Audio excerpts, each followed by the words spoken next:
Today we're delighted to have Sandy Porter, who's going to make a presentation about one of his favorite topics, along with John Brown and the bells and Too many irons in the fire. and the park and so forth. But it really is a delight, and we really appreciate Sandy coming and is going to talk with us about something that was very important then, and the residue from it is still important. Our Keystone Ordnance works. Sandy, it's yours. I'm glad to have you here today. I'm glad you came, and I hope I can make it interesting for you. Before we get started, I'll just throw out a few. I always go on the internet and I do a lot of research and picking up things here. And I was on a site called 53 Weird Military Facts, and a couple things on there that kind of caught my eyes. Different things that they says more U.S. servicemen died in the Air Corps during the war than the Marine Corps. While completing the required 30 missions, your chance of being killed was 71%. The pilots that were shot down. German submarine U-120 was sunk by a malfunctioning toilet. I'd like to know the story behind that one. Following a massive naval bombardment, 35,000 U.S. and Canadian troops stormed ashore at Kiska. This was in the Aleutian Islands. 21 troops were killed in the firefight. It would have been worse if there had been any Japanese on the island. There's another good story. It says, to conserve metal during World War II, the movie Oscars were made out of wood. I thought that was kind of an interesting.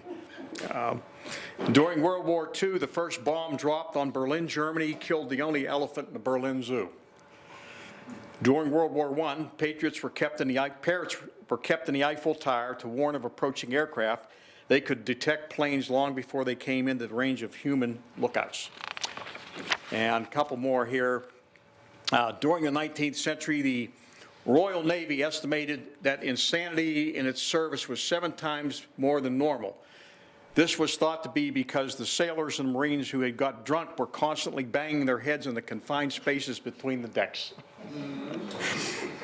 And the military, this is interesting, the military tank got its name when they were first shipped to France during World War I.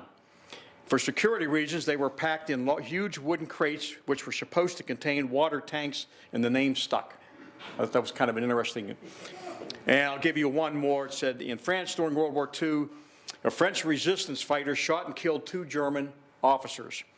When the war was over, he was reunited with his family, and it was then that he found out that one of the officers had been his mother's lover, was in fact his father.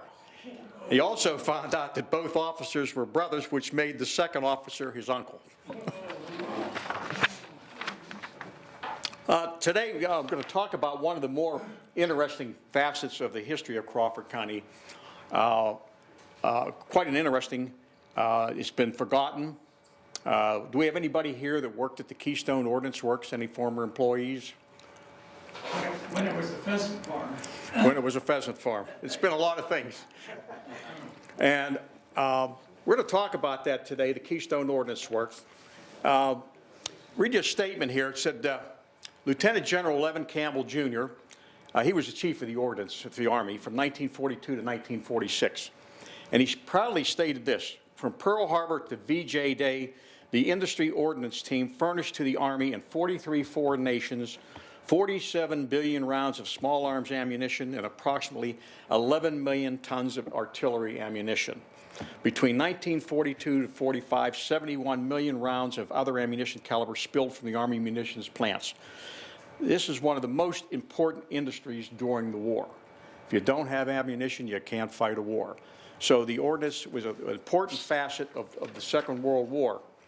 Now today we're going to talk about the Keystone Ordnance Works. Commonly called, the official name was the Keystone Ordnance Works. It's called the KOW.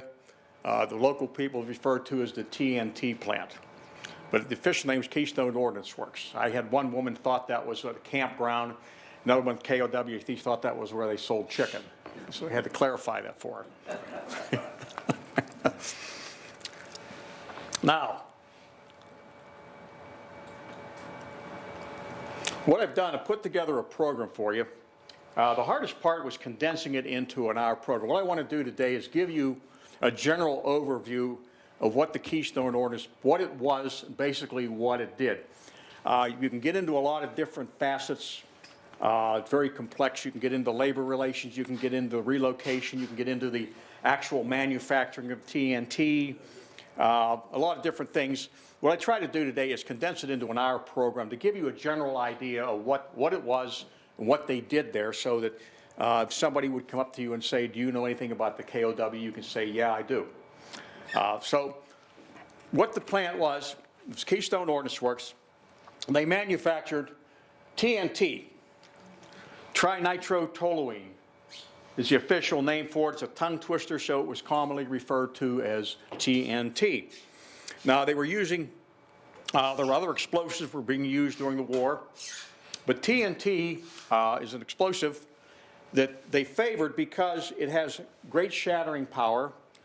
It's safe to manufacture as opposed to other explosives. It's stable in moisture. It has great explosive properties. It's not easily detonated. And you can store it for a long period of time, and it can also be, it melts at a low temperature, and I'll explain that to you. And what they were manufacturing at the TNT plant, or the KOW, they were manufacturing what is known here as flake TNT. Now, they weren't actually, they were manufacturing the flake TNT, they weren't actually loading it into shells or munitions. This is what it looks like, the finished product.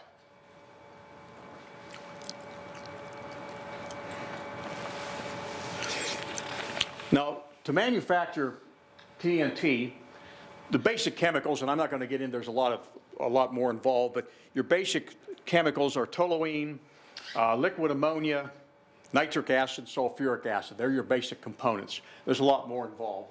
That's the basic components you need to manufacture TNT. And one of the things about the TNT was it would melt at a low temperature. So they would basically ship out the flake TNT. You could melt it easily, heat it, melt it. You could pour it into any type of container, and it would conform to the shape of that container. So it was very advantageous for loading into artillery shells, grenades, whatever. You could just pour it in a liquid form. It would solidify, take the shape of whatever container. This shows you some of the containers it was in.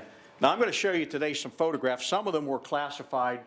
They were taken by the military at the time. They were classified. I'll show you a lot of photographs back then and some photographs of today. I'm going to go through a lot of, probably 200 photographs here, so we're going to move along. But this would be the TNT in its solid form.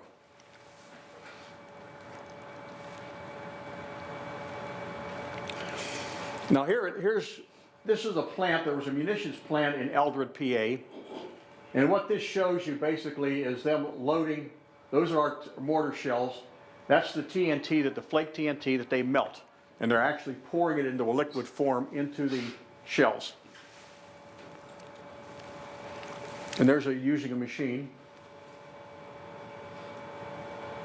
So it was a lot easier loading shells than it was in a liquid form than it would be in a solid form. And the Keystone Ordnance Works, as I said, they didn't actually load the shells. They just manufactured the TNT, and it was shipped to other places to be loaded into the shells. Now, you come up with why the plant was built in Greenwood Township. It covered, it was 22 square miles, covered 3/4 of Greenwood Township, 15,000 acres. The government decided in 1941, we knew that war was imminent. We knew it was a matter of time before we'd be involved with Japan. We also knew that Germany at some point would probably be involved in that. So they decided they had to gear up. And at that time, we didn't have a lot going. We weren't really prepared to go into war. So they decided in 1941 that they better prepare for war. And they started now there was a plant at Ravenna, Ohio, in Sandusky. They decided they wanted to build a plant in Greenwood Township. Now you say, why Greenwood Township of all places? You'd think, why Crawford County? Well, some of the reasons were that they had good rail connections, Greenwood Township. We had Geneva, we had the railroad. Land cost was cheap, the topography of the land. It was a rural location, it was isolated. And one of the other things, this popular folk tale, I don't know, never finally documented, was cloud cover. We have a lot of cloud cover, a lot of clouds in Crawford County. So if a plane coming over would have a problem bombing something if they couldn't see through the clouds. That was another factor. Another factor, too, was two of the products, toluene and ammonia, which are used in the manufacture of TNT, they're derivatives of coal. What better place than in western Pennsylvania, Virginia, where we have the coal fields? So it was conveniently placed near coal fields. And as I say, the toluene and the ammonia were derivatives manufactured from coal. So that was another reason that they decided to move into.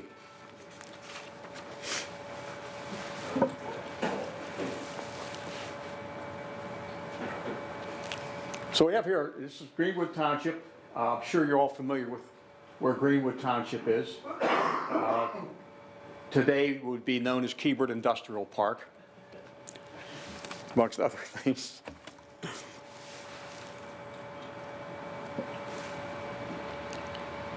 There's an aerial view. As I say, it covered 3/4 of Greenwood Township. It's 15,000 acres. That's a lot of land. The government, when they purchased it, the government paid $560,000 for the land. They decided in November 1941, the appraisers started going around, looking at land, decided they liked what they saw here in Greenwood Township. And so they approached, you had 166 to 188 families were living there in the area that Greenwood Township.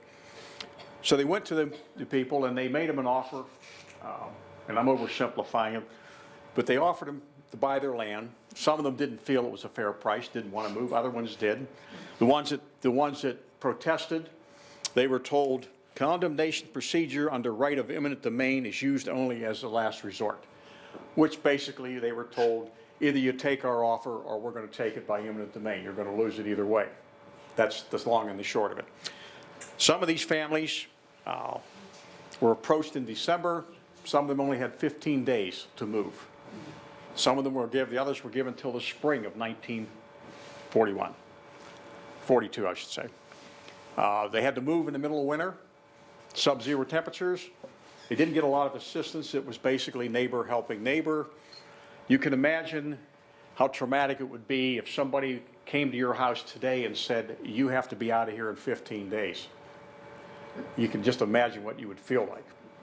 One incident where the dairy farmer down there wasn't even aware that his land had been, he was going to lose his land. He went down in the morning in his barn to milk his cows, and he saw survey stakes through the middle of his barn. That was the first indication that he had that his land was going to be taken. But it was a time of, we were going into a time of war. Patriotism was high. A lot of the farmers didn't contest it. They felt it was their patriotic duty to help the government. Today, if you went down there to take land for a plant, the plant probably would have never got built. There have been so many lawsuits flying around that it would have never been built. But back then, it was a different time and a different era. Now,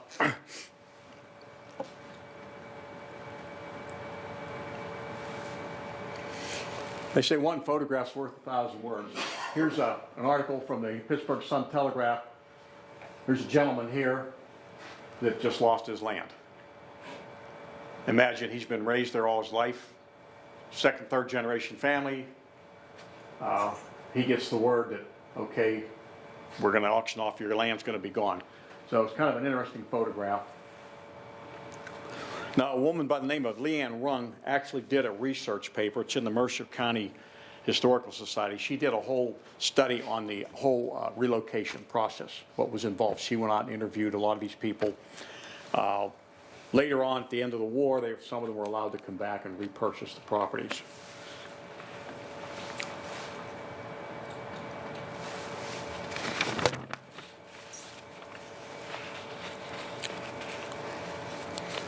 Now, here's the photograph. This is where they started the construction. They started in the spring, 1942. they started the construction process. These are photographs that were taken by the Army. Now, the U.S. Army, it's what they were called, this plant was known as a GOCO, which was a government-owned, civilian-operated plant. Now, during World War II, there were a total of 77 of these throughout the United States. And basically was the government footed the bill, they had civilians build the plants, and in many cases had civilian run the plants. KOW, they had the Fraser Brace Company, which was a company that was located out of Canada that had built munitions plants and other operations up in Canada. They retained them to build the Keystone Ordnance Works, and after it was built, they also were in charge of the daily operation of it. It was oversaw by the Army Ordnance. There was a colonel there that actually was in charge, and there were officers. And the Fraser Brace Company built the plant. This is a general view of it.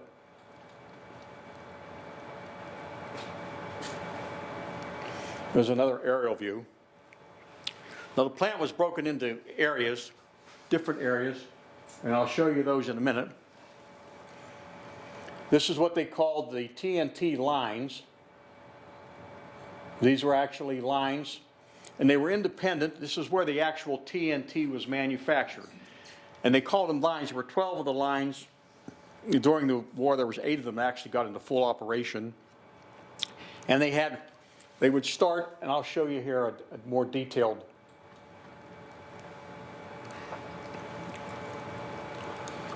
This was an aerial view here. This shows you the TNT area. Over here is an administrative area. This is where a storage area, and I'll go into more detail on that. This is what they called the lines. And there were buildings there. They called them mono houses, tri-houses, the 3 different buildings. And basically what would happen is the process would start here, go through, came out at the end there, and you'd have, this is where they actually manufactured the TNT. This was where they had an acid plant where they manufactured sulfuric acid, and you had a power area. You had a huge power plant there.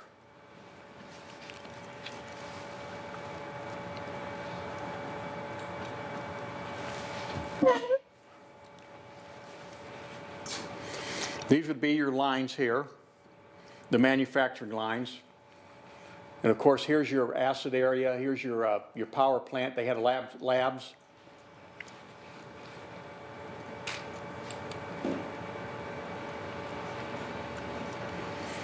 Here's another aerial view. Now, when the plant was constructed, when it was finished, there were actually 506 buildings that they created, structures, which comes out to, if you do your math, 987,319 square foot. There'll be a quiz on this, I'll ask you that. I'm not going to go into a lot of facts and figures with you because it just confuses the area. But basically,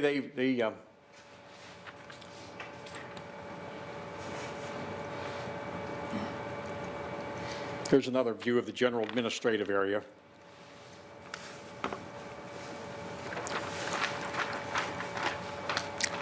Yeah, they would start in the lines. The line would start out, and they would go through what they called a bi house, a tri house, a wash house, a flake house. They would wash house. They would change the liquid to a crystal, and then it was another building, what they called the flake house, where they took that crystal and they changed that into the flake that I showed you, the flake TNT. So the construction started January 1942. The Fraser Brace Company was in charge of the operations and the construction. Army Ordnance oversaw the whole operation. And they built a sulfuric acid plant. The other chemicals could be shipped in by tank car. They actually manufactured a form of sulfuric acid at TNT. It was called oleum. And they built a plant there, and that was operated by the General Chemical Company out of New York. They started in January of 1942. The first TNT came off the line in October of 1942. It shows you what can be done. They were on an emergency footing. They wanted to get this plant built as soon as possible, and they did it. In the summer of 1942, the employment with the actual workers and the construction crews was around 8,000 people.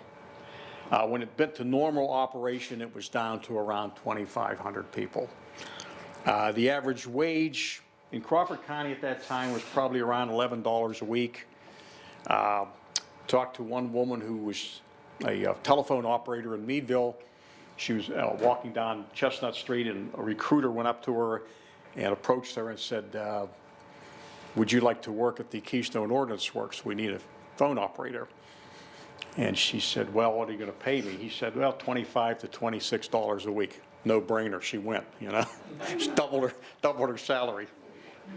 And interesting footnote that she added to that was they didn't have a switchboard when they first started at the KOW, so they went into Conneaut Lake Borough and they took their, what they called a bullseye switchboard. They took their only switchboard and took it down to the Keystone Ordnance Works and used it. So they had they started the plant. The first line came off the line in October of 1942. They had a problem with the plant here. One of the things that they ran into was the housing. You have people there, you have to house them somewhere. So they built, they had to build housing, they had to build a barracks.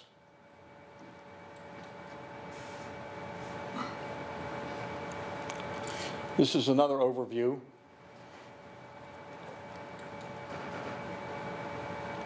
It gives you an idea of the amount of the complexity of the plant. These are different. See, these were all marked confidential at the time. Here's the acid in the power area here. Some of these were huge buildings. Some of them were made out of there was a lot of lumber that was used, wood. One of the problems that they had at this time was materials, steel, metal. They needed a lot of it for the war effort. So they tried to cut corners as much as they could. And a lot of their drainage pipes, they actually used wood. They were using wooden pipes wherever they could because metal was a hard time. You know, we had during World War II, they had a lot of the drives to raise metal. So they had a shortage of metal, so they cut corners as much as they could, and they used wood. It's one of the things.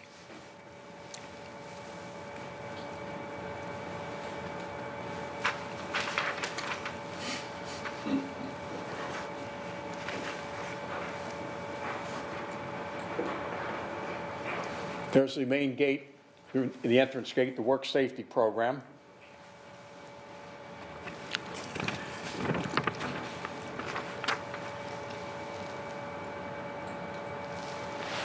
Here's the headquarters building, some of the personnel at the headquarters building. And as I started to tell you, the housing was a problem. You had all these workers. The population in Meadville rose from 14,000 to 20,000 people at that time. Housing, they had a problem. So they started they actually had a trailer court, which I'll show you there. They had some trailers there on site to live in. They started putting people up, all the local hotels, anybody in the area that had a spare bedroom, rented it out. They were put up at Meadville, Cambridge Springs, the hotels, Conneaut Lake. 62 families were housed in Franklin, Oil City. There was 124 families. So anybody that, if you had a closet, you could probably rent it out. They were looking for, and so it was that was one of the main problems that they had, was they had to find places for these people to live. And this was one of the things that they, now this is showing the headquarters building here.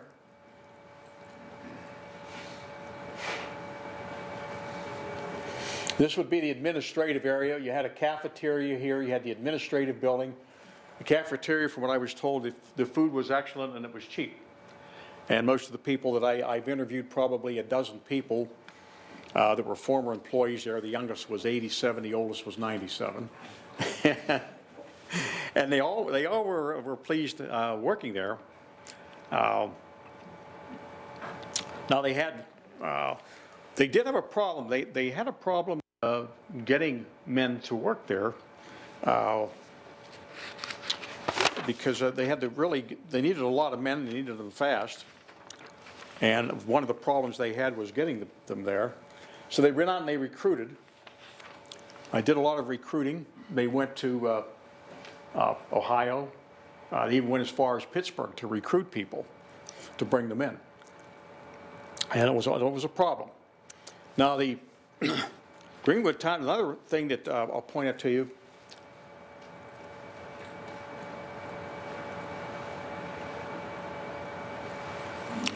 Of course, we had guard checks, security. Security was a big thing. This was considered a top secret plant, and security was vital. The workers, they were given security clearances. A worker that went into the plant, they had badges that they wore. I'll show you those. They went to a specific area to work. They weren't permitted to go to any other areas. You could work in one room and not know what the person in the next room was doing. This is mainly for security reasons.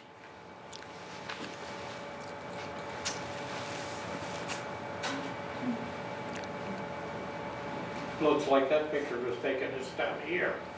Yeah. Yeah. Well, you'll see some more. Yeah, you'll see some more pictures. I'll get into the security a little more. Another thing was the transportation. You had people living all over the county, so they had 60 buses that they used. They had motor pools. The three ways people could get there was their own vehicle. They could go with a motor pool or they could take a bus, and they had 60 buses. They were 43 passenger buses.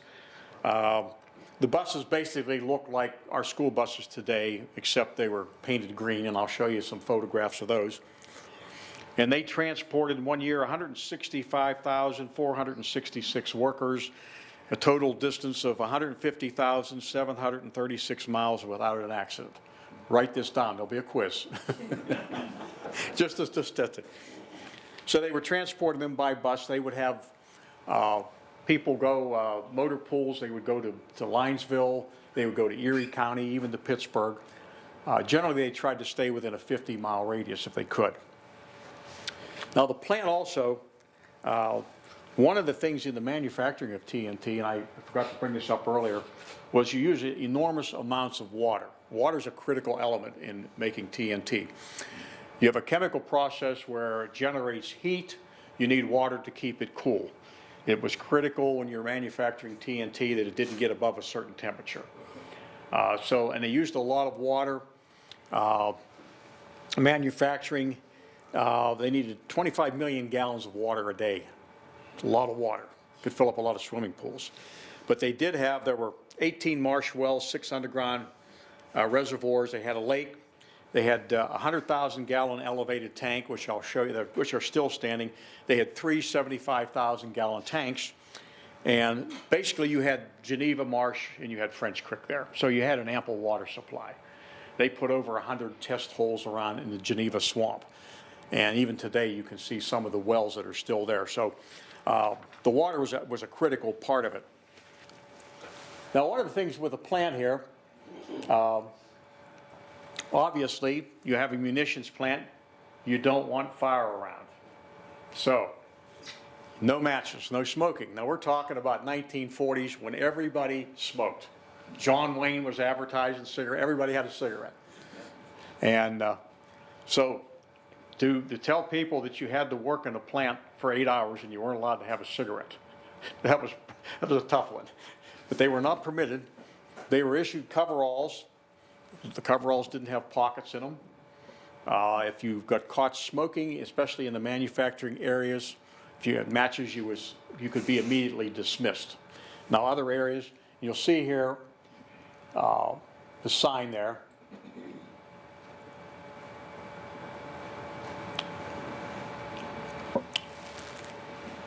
And it says penalty first violation is 6 days off, second violation termination. But if you were in the main manufacturing area, you were immediately fired. There was no ands, ifs, or buts. They would come in periodically, they would check to make sure nobody was in there had matches or was smoking. Must have been an extreme struggle for some of these employees to go a whole day without smoking. Now, they did have some smoking rooms in the administrative area where they could go in, but in the manufacturing areas, it was a no-no. But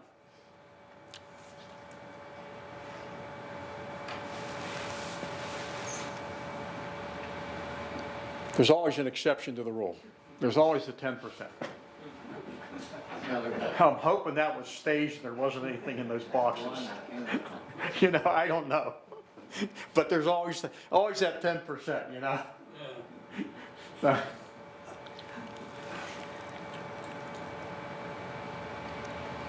Now, during the manufacturing, and I'm kind of just jumping around a little bit, TNT, when you're manufacturing TNT, it is a highly toxic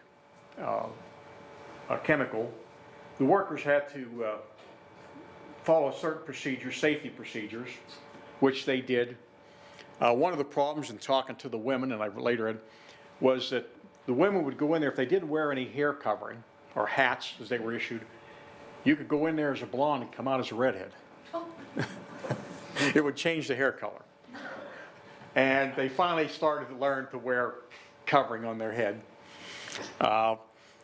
And they also required, in the manufacturing areas, they required them to change their clothes periodically and take showers because the chemicals could be absorbed through the skin. So they required to wear clothing and to follow safety procedures. And they did have a good safety record, fairly. I mean, they had some mishaps. But for the most part, one of the interesting things was they were manufacturing the TNT there, and they had plants in Canada. They had other plants, and they found out that a plant in Canada that was manufacturing TNT, they went up to watch their procedure, and they realized that they were doing it backwards. They were putting, it would be like if you were putting your cream in your coffee first, or you did it backwards. What they were supposed to be doing was putting the toluene acid instead of the acid in the toluene, but it actually worked out because they discovered, and they called it direct nitration, they discovered that it actually did a better job. They could manufacture more quicker. So because they were doing it wrong in Canada, they discovered that that was the better way to do it. So they came down here and said, let's do it the way they're doing it.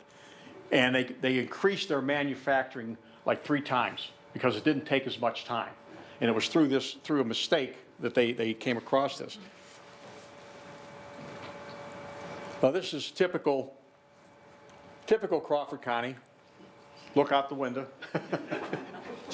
You know. Why they took all these, I don't know, but you can see things haven't changed. This was the guardhouse.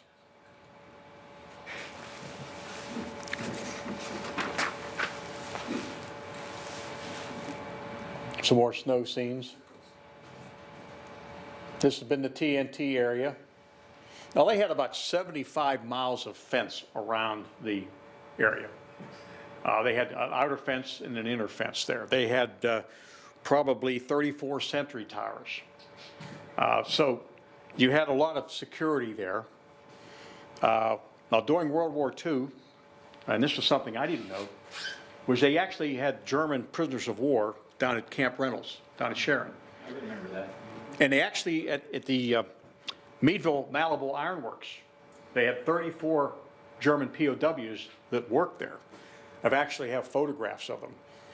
But they were not permitted, even though they were hurting for manpower at the key, they were not permitted to work at any war production plant for obvious reasons. But they were working in Meadville. And so, which was kind of an interesting footnote there. Here's some more of the, showing the plant. Here's your water towers. They had 75,000 gallon tanks. And this is on the production line. And take note of these here, and I'll explain those in a minute.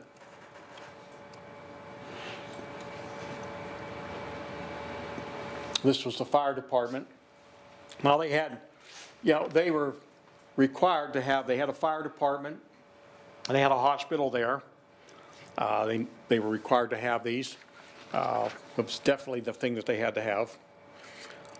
And they also had kind of a forerunner of our modern day corporations. They had all these people working for them, and they had a problem in other plants with absenteeism, people calling in sick, not being there. So they came up with the idea of trying to make their employees feel like they were part of something bigger than themselves, which is the same idea that corporations do today. Walmart, for example, you know, an associate, they call their workers associates. They call them, you see, you feel like you're part of a family. And they had different things. They had softball teams, they had a rifle team, they had dances, they had drama troops, they had a lot of activities that the employees of the Keystone Ordnance Work could be involved in. They even had Fay Ray, an actress. Does anybody know who Fay Ray was? Oh, King Kong. Yeah, King Kong, showing your age. Yeah, and they had all these different activities, and they also had and I'll show you here shortly, they had a newspaper called, appropriately, The Blast. And they put out a weekly newspaper, and it was printed by the Meadville Tribune, but it was to let all the employees know what was going on. It had all the activities that were going on at the plant, different articles about different employees. So it made the employees feel like they were part of a big family, and it helped overcome their absentee rate and their sick people. They got better quality of work from their employees. So it was a good idea.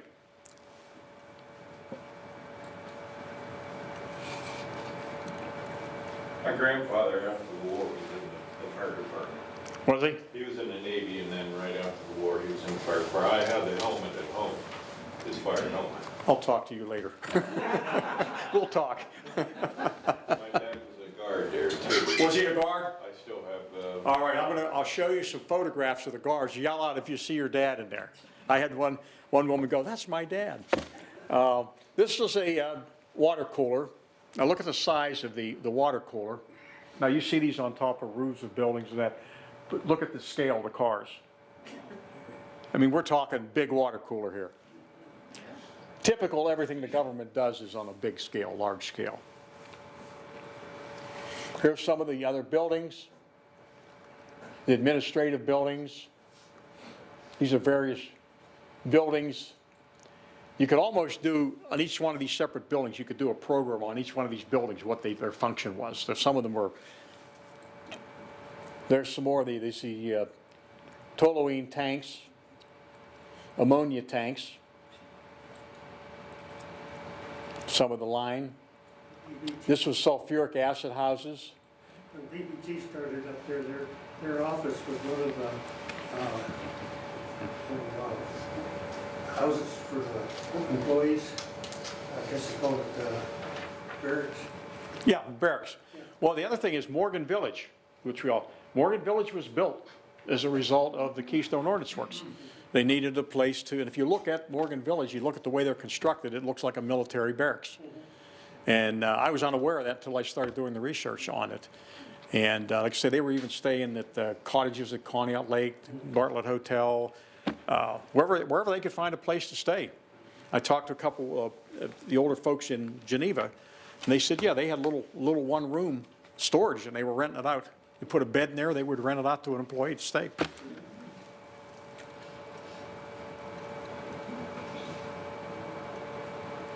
Well, that's 65. Yeah, some of these photos were taken a little later.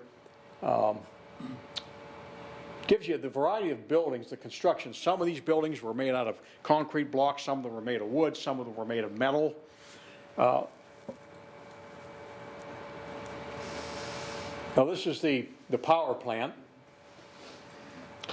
And of course you have to have a big power plant. You've got a lot of energy that you have to generate. Is that still standing? That's still standing. I'll show you that later. Is that coal-fired? That's coal-fired. And here's a photograph. I would love to know how many tons of coal per day they used. It had to be astronomical. But they had the railroad right there, so they brought it in. You can see in the pictures where the railroad cars came in. But it had, and you can see here, there's a bulldozer And that's probably one day's run of coal. I mean, I would love to know how much coal that they actually use, but it's got to be an enormous amount.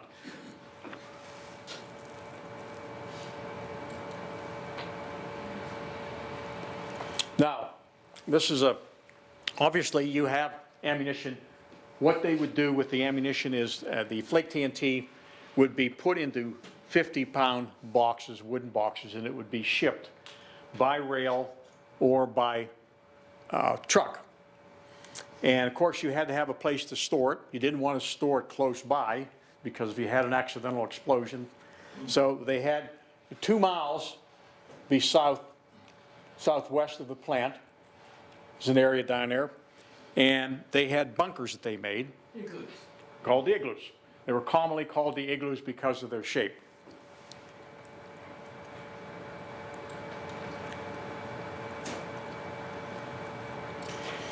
And there were 100 bunkers, what they called, they were 100 bunkers of 8 rows. And this is a distance of approximately 2 miles away from the main plant.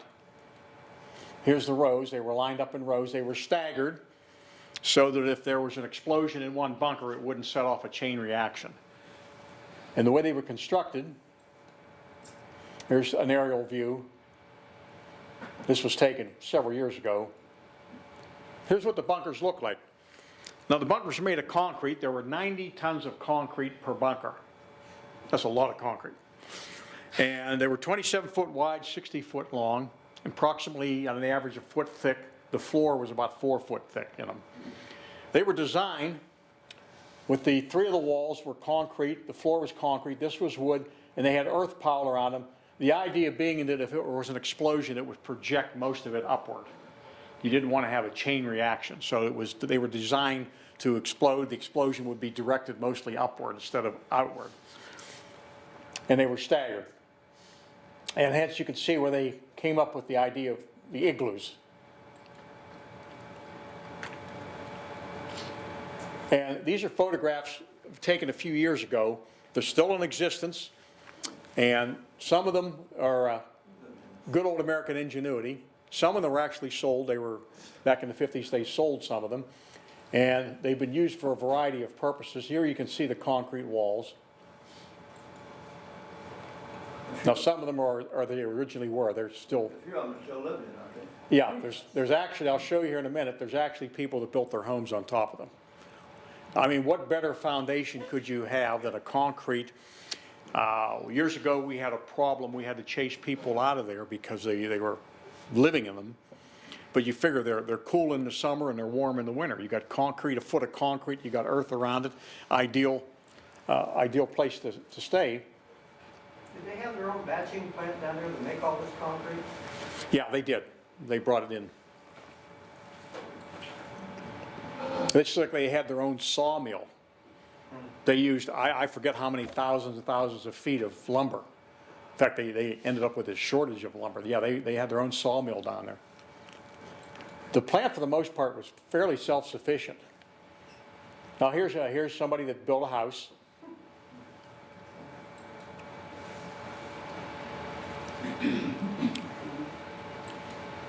Actually makes a pretty nice house, tornado proof.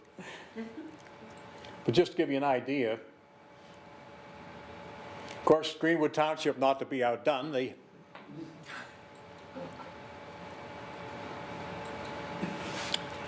there's another storage building. And here's my favorite, the farmer that uses a barn, perfect barn. Now, we also had administrative residential areas. You had officers there, lieutenants and captains, so, and the Army Ordnance was overseeing this. So they built housing for them and their families. And the houses today are still in existence. They built, I believe, 22 homes. If you come up the road from, if you're familiar with Route 19, the road to PPG, or you'll see what they call Staff Avenue. This is an aerial shot of it. Going up the hill there. Going up the hill on the left-hand side. This is what they looked like when they built them.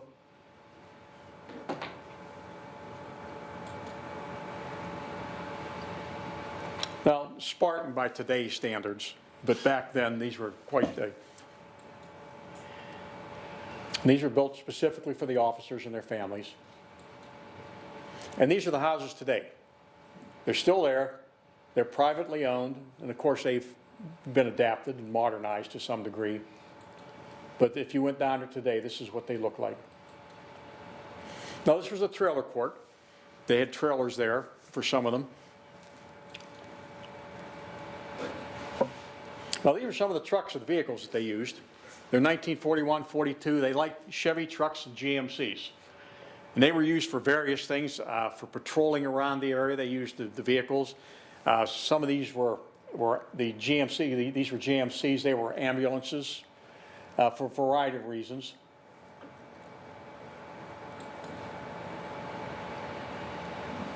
Now, here's some of the buses that I told you about. And I think one of them has, there's Meadville, Jamestown. Pretty much look the same as your school bus today. They were green, typical Army green.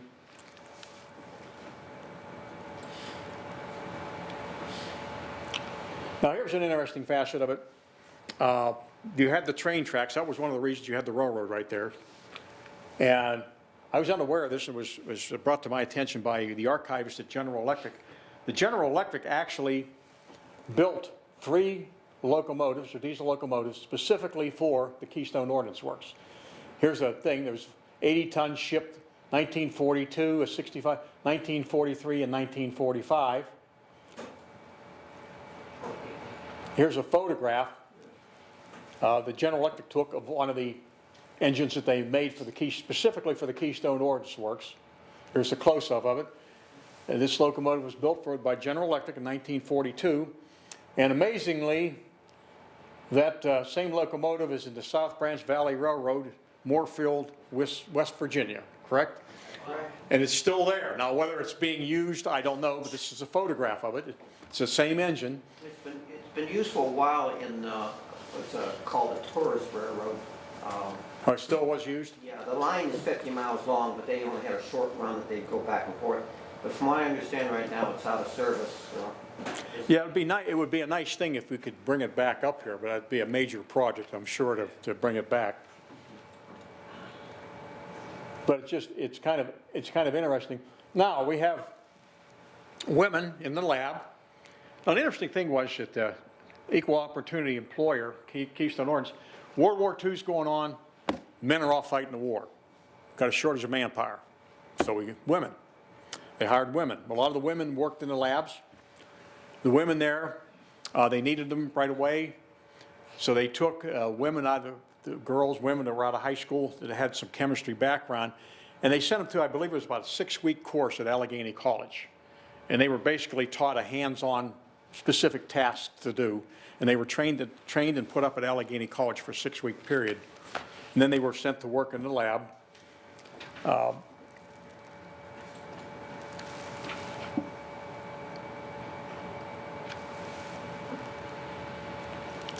Here's a photograph of the women, some of the women in the lab. And they were trained to do specific things in the lab. They would test different things in the lab. I like the picture of Hitler. Oh, yeah, I was going to show you. Note this up here. That's one of my favorite. That's the sign. Enemy ears are listening. That was the sign that was above the... I had to look to find this one.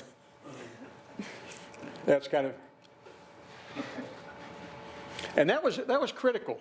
You weren't allowed to... The workers there were very close-mouthed about it. They weren't permitted to talk about their work. And most of them amazingly did. Some of their families, even to this day, don't know what their fathers did there. I've talked to some of them, and they said, well, yeah, my father worked at the Keystone Ordnance. What did your dad do? I don't know. He never talked about it. I had a man that had some minor injuries there. His family knew he was injured, but they didn't know anything about how, why, when, or where. There was a story, 2 of the workers were on a bus leaving the plant. The one worker was talking to another worker, telling him what he did. Somebody overheard him, reported it. The guy was fired. You weren't permitted to, you didn't know. The best compliment I had, I gave this talk in Jamestown. I had a woman in her 90s come up, and she worked in the lab, and she said what she enjoyed about the program was, she says, I never knew what else went on. I didn't know all this went on. Because when the women, you would come to the gate, you had, and I'll show you this, you had a coded name tag. You were escorted from the gate to wherever you worked. You weren't allowed to roam around the plant and go sightseeing. You weren't allowed to have a camera. One woman, her brother came up to visit her at the plant, stopped by the front gate, had left his camera sitting on the back seat, not realizing it was there. Well, they confiscated the camera. And he had a lot of explaining to do. And I said, did he ever get the camera back? And she said, well, at the end of the war, they gave him the camera back. But this was one of the things. So it was, it was a no-no. You weren't to discuss anything. You're on a need-to-know basis up there. This was a woman, Helen Baker. She was the first woman draftsman.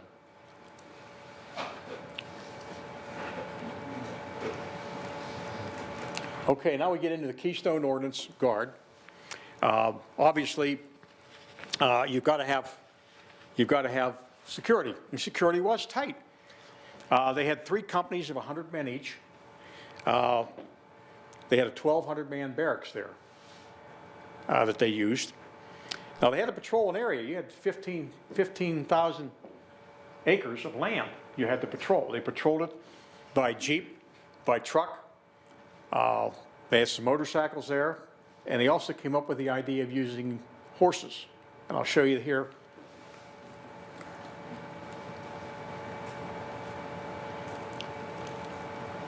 Now, this was initially when they started out. Though they changed the uniforms.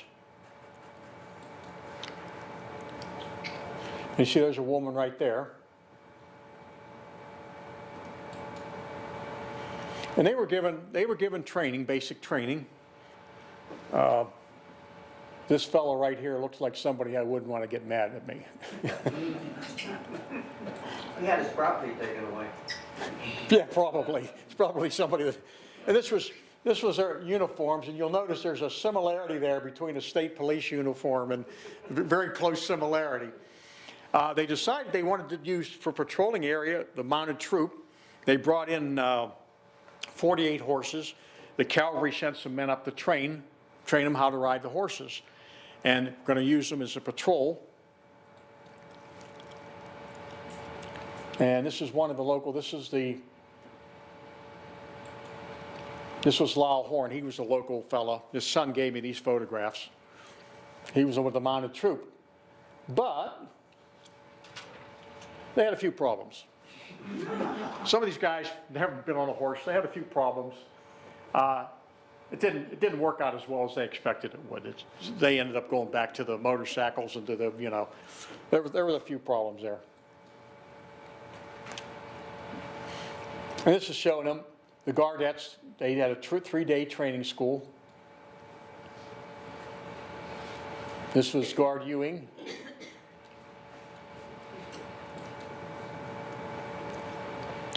And even the women, they made a special uniform for them. She had a cape. She could put the cape on and fly around. No, she didn't fly around.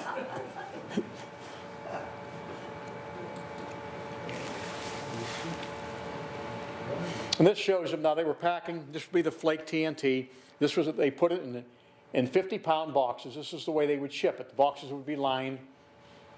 You had to wear respirators because you had a lot of dust flying around. That was a critical thing. And this was a fellow that, this is one of the boxes. I tried to buy this box from him, he wouldn't sell it, so I thought it'd be a nice, but this is what they store the, shipped it in. There's some of the crew right here, loading the boxes. Here's the last TNT box. Quality control. Take it out in the back, set some of it off, make sure. One nice thing about TNT was to actually, once it was in a solid form, the only way you could set it off, you had to put a primer in there and actually fire it.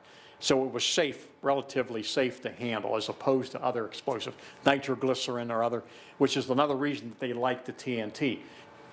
You could handle it, and it was hard to set off. You had to use something to set it off.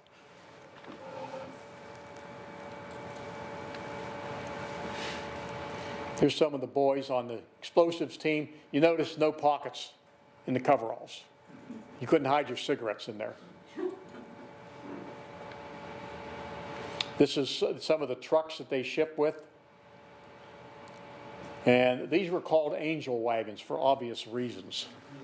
As far as I know, they never had an accident with one. They never had an explosion. Actually, they had injuries. At the Keystone Ordnance work, they did have injuries like the first summer. They had, you'd read some of the documentation, they had a couple thousand minor injuries, but most of it was workmen, you know, stepping on nails, falling off ladders. They did have a few individuals had heart attacks, this type of thing. But basically overall, their record was they had a good safety record.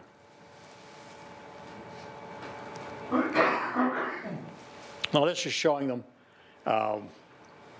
when they would move the articles, they would, on these wooden skids, they didn't want anything with sparks. In fact, some of the buildings that they worked in actually had lead on the floors, and you had to wear special shoes. You didn't want any sparks flying around. Didn't have to wear wool suits and wool jackets, Yeah, wool jackets too, yeah. especially in the batch houses. In the batch houses, yeah, they had special clothing. Yeah, and we can see here closer, yeah, they had, like I said, they had the shoes, special shoes, clothing, lead floors. They used wood, like these pallets for going back and forth. You didn't want anything that would generate any type of sparks. Now this is one of the WWII house you'll see here. One of my favorite photos. Those were slides. When they worked in those houses, I talked to a woman that worked there. They had to constantly monitor the temperature of the chemicals. And if it got beyond a certain temperature, baby, you better bail, and you better bail now. You got to get out of the building. And they were taught how to slide down these slides, and some of them had showers at the bottom where they could wash them off. But this was their emergency slides.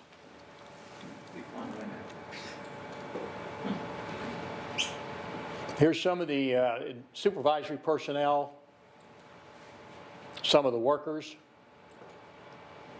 Here's some of the flyers that they sent out recruiting.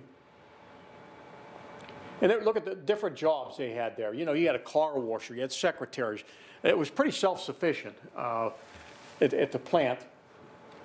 And there were a lot of positions available. Powder loaders, trainees, track laborer, etc. And this was the Keystone Blast, the newspaper that they put out. And it was a daily publication. Keystone Cafeteria open for business.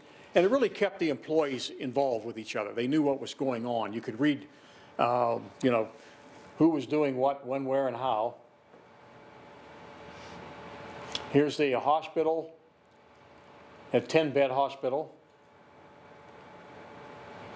Dr. Bates,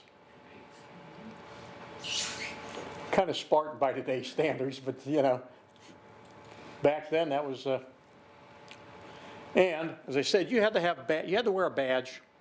Everybody had a badge. Well, if you see by this photograph, this wasn't like going up to the driver exam point and sitting there and going, well, I don't like this picture, I want to take another. You stuck your head through a sheet. That was it. You stuck your head through a white sheet, they took the picture, bam, that's it. That's your photo.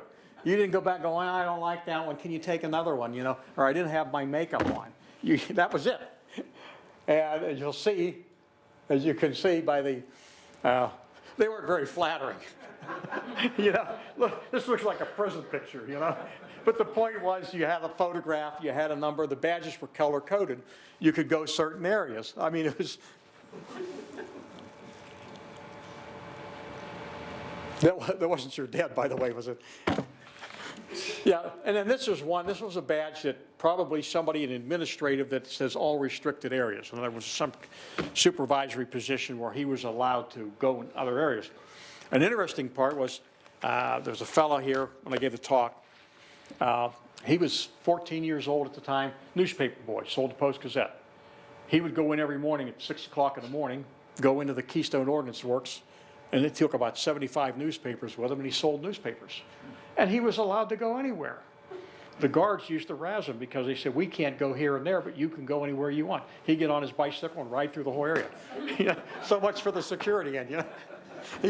He said, I was allowed to, he said, I went through the whole plant area and I sold newspapers. That was his thing. How much you got for him? what did he say, a nickel, something like that? It was so ridiculous, like a nickel for a paper at the time, I think. You would, yeah, Tom, you would know, it was 3 cents. Yeah, he said, I believe he said he had like 75 papers. He would go in and sell them all. Go in there every morning, you know. So he had a captive audience too. He didn't have to go far. Another interesting part, speaking of kids, was they told me that some of the kids used to go down to the Keystone Ordnance Works and they would sneak under the fence and they would go in there and they would steal milkweed. There was milkweed that grew there. And the kids would go in there and steal milkweed. And I wasn't aware of it, but during World War II, they used milkweed for making parachutes and for making life jackets. And they would pay people so much per pound of milkweed. So these kids, you know, it was an easy way for them, and they said they got caught. But it got to the point where a lot of the guards just kind of turned their heads and let the kids get the milkweed. But they would go under the fence and steal milkweed and take it out of there. So.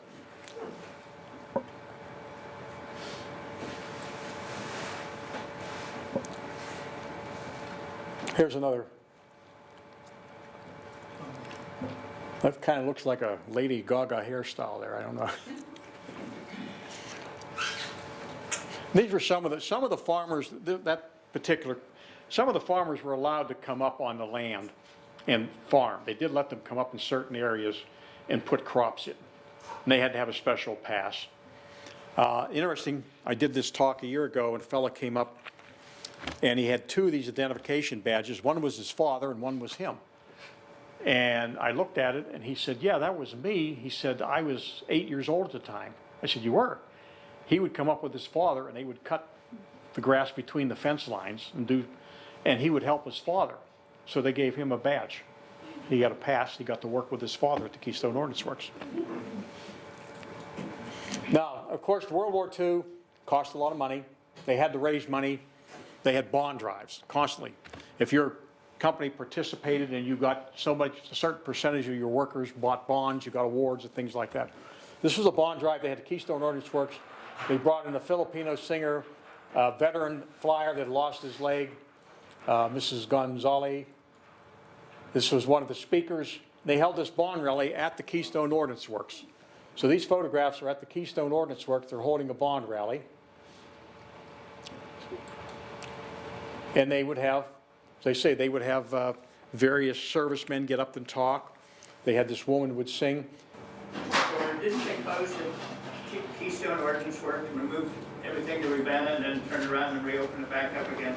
Well, they went to Ravenna, when they first built the plant, they actually went to Ravenna and Sandusky to look at their plants, kind of as a model, to get an idea. And then they improved on it a little bit.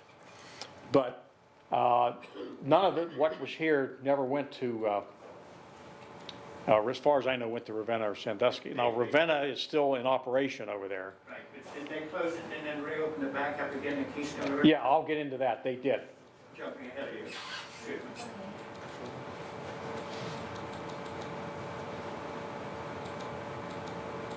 I'll bet there's some of those boxes around, you'll find them. Pat Emick has one of the boxes, the one that I showed you, that's a fellow up in Edinburgh. He bought it at a garage sale. And he really didn't realize what it was. And then I told him what it was, and I wanted to buy it from him. I said, I'll just buy it from you because I'd like to just use it as a display piece. And no, he's keeping it. Not now, no. No, he decided he wanted to keep that. He was going to keep that for a while, but.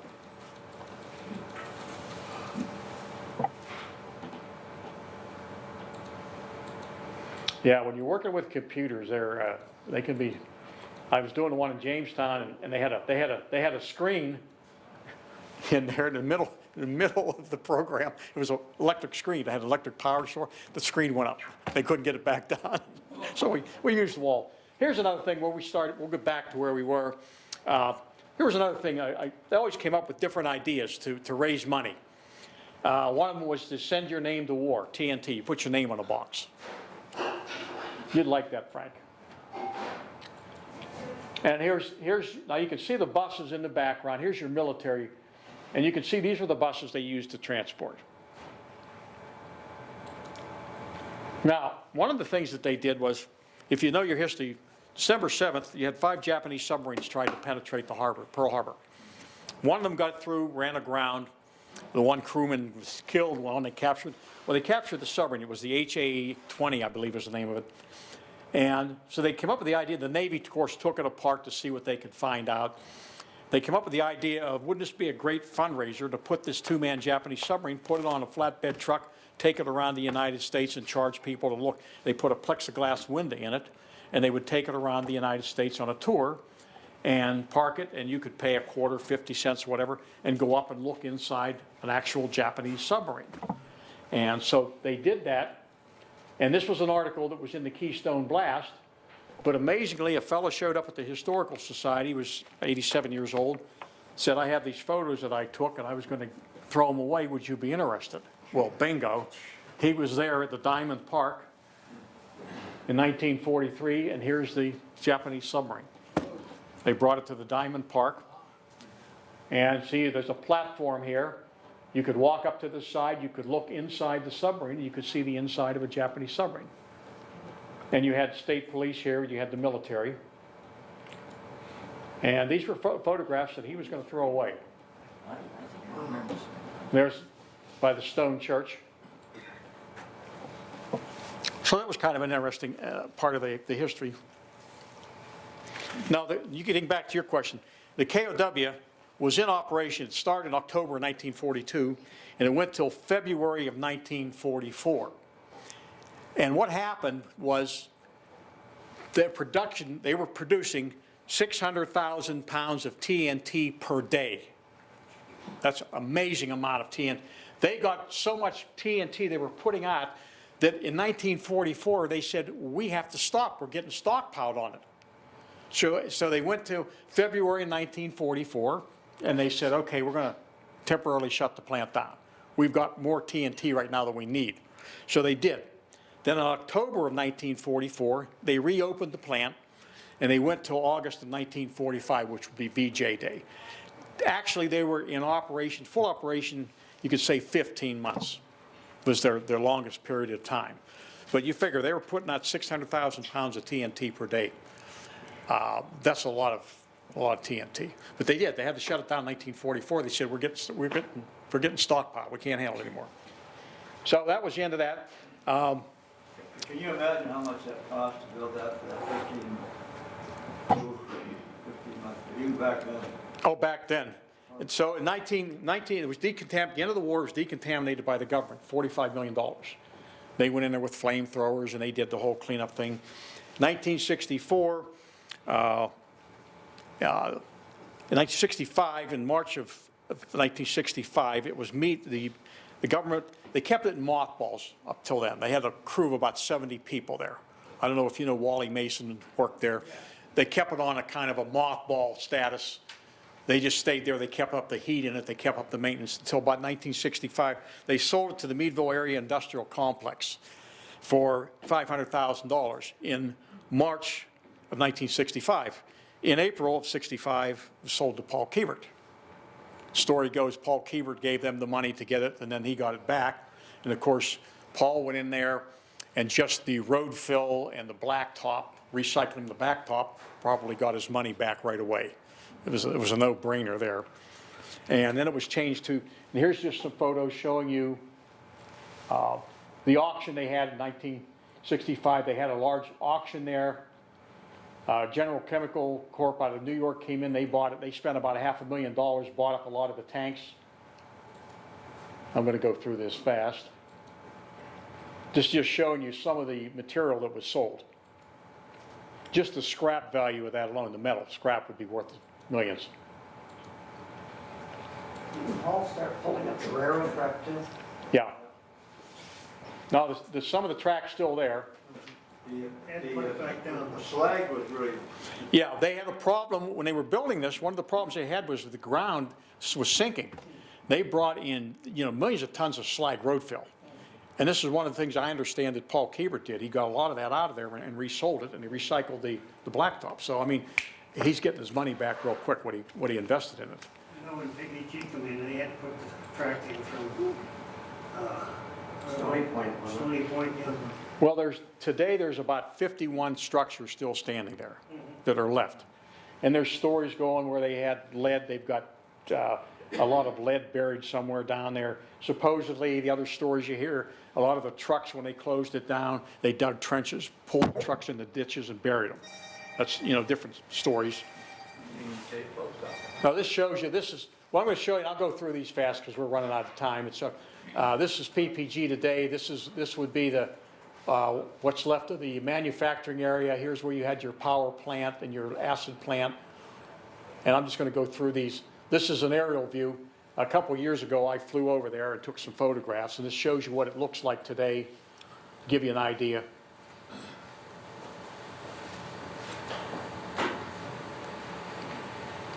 This is what's left of the manufacturing area. This would be the lab, the power plant right here. This would be where they had the plant for the sulfuric acid. You're down there today, there's not a whole lot. This is the power plant that I showed you before. This was another acid area and a water plant. Do you think it will ever be cleaned up completely? Well, we've got the conflict right now. There's going to be a tire plant down there. In other words, they're put a tire plant. They sold like 500 acres of that. You have the Army Reserve down there. It has a rifle range. The rest of it, I don't know. They claim they cleaned it up. Somebody said to me, "What do you think?" I said, I wouldn't live there. I'm a little skeptical. They claim that it's been decontaminated, but back then there were no restrictions. And I talked to some of the workers, and they basically dumped things in the swamp. They dumped it on the ground. There were no restrictions. You didn't have a DEP back then. Now, I don't know what all they've done. They were going to call it a super site and go in there. They claim they cleaned it up. I don't know. You got to wonder. I mean, there's one woman said, you probably wouldn't believe what was poured into that swamp. I don't know. I mean, yeah. I mean, years from now. Back several years ago, when I was still there, you had some other water line coming up from Wilson Street. I'm just going to keep going through these photos for you. And just, They had the water line coming up there to the pump out. It was wood. yeah. Some of it's still there. Yeah, they used the wood. Like I say, they used wood for the pipes. And I saw some of that, and I wondered why, and I did a little research, and they said because metal was at a premium. They needed all the metal they could use for the war effort, so they cut corners, so they used wooden pipes. This was about 2 feet diameter. Yeah, they were a drainage pipe. I don't. They said they used a lot of the drainage pipes they made of wood. They used wood. This was more like, I would say redwood or something like that. Now down there today, you got PPG, Rusco, Aeroforge, National Guard. You got a pending tire plant. I'll go through these real quick. This is some of the buildings that are still there. Look at the metal. Just one of those buildings in scrap metal alone, you've got a small fortune. That's the power plant as it looks today. Some of the tanks that are still there. Who owns that now? Well, it varies. Keybert owns the bulk of it, the most here down there. Now this is the power plant. First time I did the program, this here, I said, well, that's probably, looking at the age of that and the rust, I said, that's probably an auger they used to bring the coal into the plant. After the program, I had a farmer come up to me and said, I didn't want to embarrass you, he said, but I used to keep my cattle in there, and I put that in there to bring the grain in to feed the cattle. So, yeah, for a long time it was used, but the farmers went down there and grazed. They don't encourage anybody to go down there for liability reasons. They've also caught individuals down there with the settling torches trying to cut metal to sell steel metal out of there. So they kind of watch the area down there. They don't encourage anybody to go in down there. These are the water tanks. They're still there.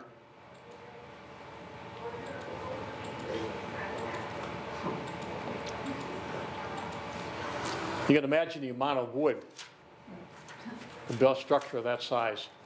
That was the old lab, what would have been the lab. What about waste treatment for all those people? Well, they had the waste treatment. They had the plant there. Yeah, they had a waste.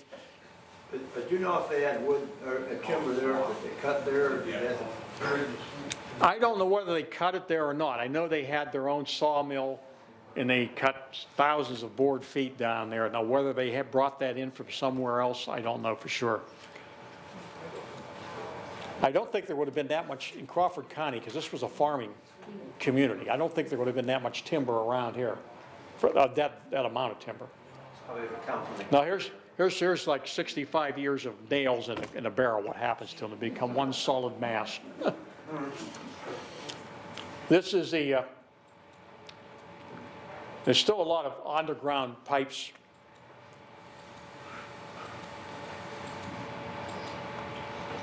Just go through this quickly. And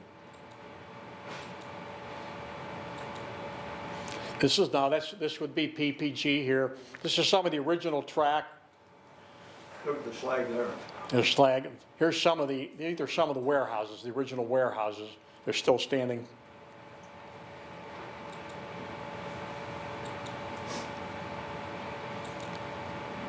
Yeah, see, these are the original Now, this was the fire department, and I went down there today, and there's 2 fire trucks that were down there that were left for whatever reason. Huh?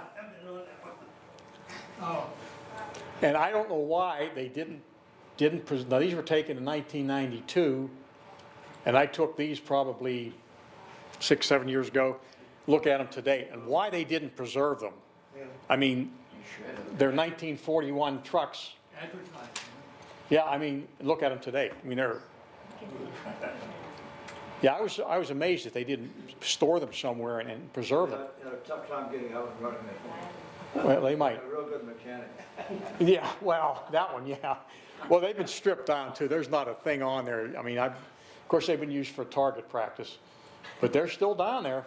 Of course, typical government, all the tires are stamped U.S. government. This was done many, many years ago. I think this is gone now. Big steamroller. Some of the equipment. And that's pretty much it. I mean, today, it's a memory. Most people don't even know anything about it. I get people go by, they see the water towers, they know there's something there, but they really don't know a lot about it. You said it was kind of mothballed in '65 era. We were raising pheasants in '56 through '60 in the igloos. Oh, do you have pheasants down there? Yeah. Those igloos have seen a lot of. Yeah, well, we had I was with the state police, and we used to have to get on and chase people out of there because they would just move in there. And there's no water, there's no plumbing, there's nothing in there. And, but for somebody that needed a place to stay in the winter, you couldn't beat it. I mean, it was. I tried to find one of those igloos, it must have been about early 70s.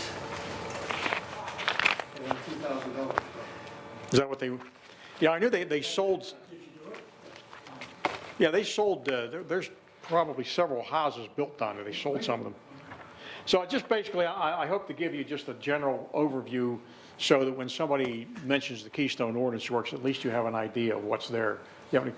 About the TNT, I remember a little bit about that. On the rockets we fired, 5-inch rockets, nose cone, screw on the end, TNT in it. And I actually slept with my head close to that rack. Oh, really? You were in the Navy. Yeah, I remember that. They said a lot of the munitions. Nose cones were right close to our sleeping quarters. Yeah, I understand a lot of the TNT went into the Pacific theater of the war. They used quite a bit of it. And the very last thing we do after we put those in the launchers, next to the last thing, would be to screw that nose cone on. They didn't go on until it was ready. And the last thing is to plug in electric on the bottom. They were all fired from the conning tower. Yeah, that was the thing about, like I say, with TNT, it had to be you either had to have a primer or blasting cap, primer or electrical to set it off. It was those threads on it, you screw it on the end. And we wouldn't put them on until next to the last thing. I can So believe that thing was only in operation for 15 months? Actually, 15 months when it was in full operation. But It is, but they produced what they needed. They needed the Did ammunition. what they were there to do. Yeah, I mean, we're fighting a war on two fronts. Yeah. You know, and it's like, and we weren't really ready at the time, ready for it. Roosevelt, I think, I've read correctly, where Roosevelt back in the late 30s began to realize that the war was in the wind and started to gear up. But when it was actually in the 40-41, we really weren't prepared. We were ready to go. Yeah, and that's why they came to this plant and they said, we want this thing done and we want it now. And of course, the people, we're taking this land, you're out of here. And so it was kind of a necessity. Shows you just how much a war can cost.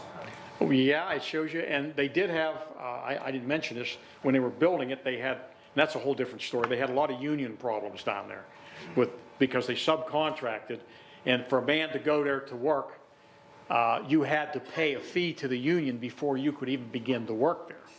And a lot of guys didn't have $20 or $40 or $60, so they couldn't work there because they couldn't pay the union fee. And there was 35 cents an hour when you're not there, but other places. I want to thank Sandy for a very excellent program about our local industry in World War II. I told Sandy a little while ago I was gonna tell a little story about the state police. Say it quick. I think we have to go now, I hear some. I'm gonna say, this fellow's driving down the road, minding his own business, doing real well, and state police car come up behind him. He looked in the mirror and saw it, and he just took off as fast as he could go, running 100 miles an hour sometimes. Finally, the policeman got him stopped and said, "What in the world's the matter with you?" He said, "You was doing fine until you seen me. And then you took off like that. Why would you do such a thing?" He said, "My wife ran off at the state cop about 3 weeks ago, and I thought it was you bringing her back." Can't get away from it. Do you feel better now? John, I have one similar to that. It's shorter, though. My dad was a country doctor. He was driving up to Keene to the hospital where he was on the staff. And this was back in probably the 30s, and the cars were white then with the two state cops in them, and they Snow White and the two, whatever they called them. But anyway, this car goes past, turns around, and it's back. Yes, going upstairs, comes up behind Dad, pulls around and pulls him over, and my dad was the most honest, law-abiding person in the man. He couldn't imagine what was going on. And he rolled down the window with a crank at that time, and the policeman came up to him and he said, "Doc, do you have any aspirin?" He didn't recognize Dad, he had a headache. So you gotta do what you gotta. He almost had a heart attack. Well, thanks for coming. Yeah, I want to thank you for coming, and I hope I gave you some information. I really enjoyed it. Thank you.